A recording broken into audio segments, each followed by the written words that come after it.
this is Chris and this is Riding Reviews. Today we're going to be looking at how to de-restrict a motorbike.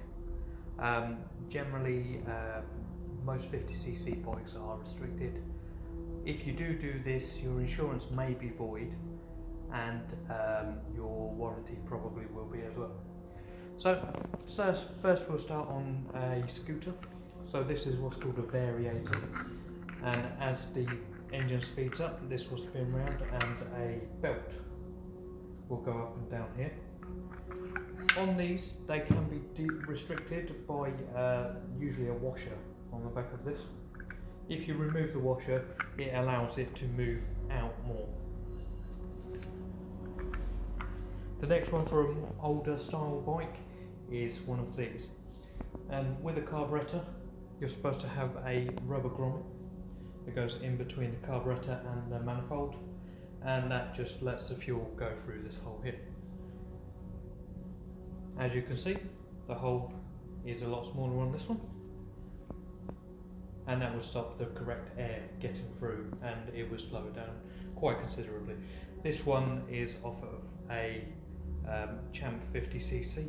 If we leave these on, the bike will only do 25 miles an hour. So, that's that. This is off of a Yamaha YM50RE.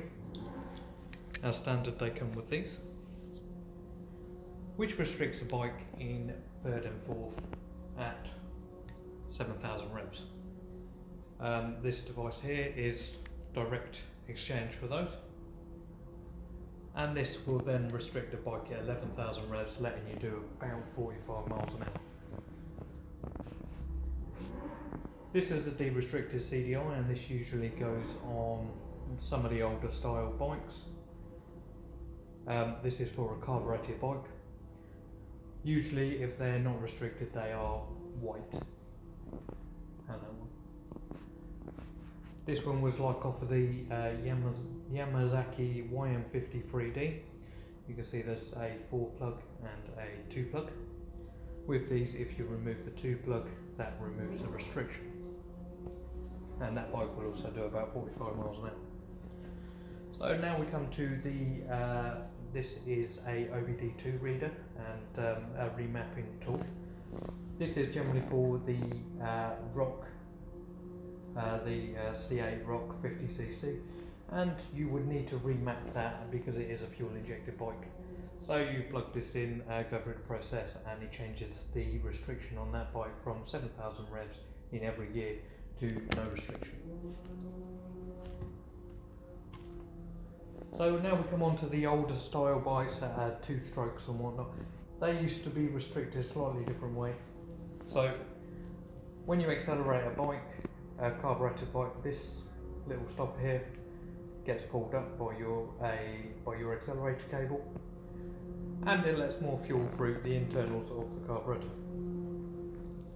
What they do with these is they would put a washer inside the middle there, and that would make it so that you can't pull the pin up as far as it would go. That would restrict your bike as well. With the older style scooters, you used to have in your exhaust, say, a weld here, and they would cut it, put in a washer, so doing a similar thing to this one. Put in a washer and restrict the air going out. This one restricts the air coming in, this one restricts the air coming in. Also with the GY6 scooters, you have generally at the bottom of the casing coming out where. So the casing that holds this in, underneath there would be a cable, and it will go up and attach to the top of the engine housing. If you pull that cable out on a older style bike, that will de-restrict it, sorry. If you do it on a newer style bike, it will just make the engine management line come on, and it will go into what's called limp home mode. Now limp home mode means that the bike restricts power output even more than when it's restricted, just to make sure that you can get home even though your bike is obviously not working properly. As I said previous, all of these things are, you can do it when you're 17 years old. If you do them when you're 16-year-old, you will be breaking the law. Your insurance will be void, and majority of the time it'll affect your warranty as well. So generally, if you've got a warranty for your bike, you want to keep it up to date, and this will stop it.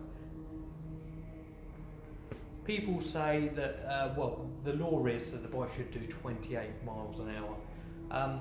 Round town centres, that's fine, but going around places, say a 40 mile an hour speed limit, you want to be able to keep up with the traffic, and it is safer to do so.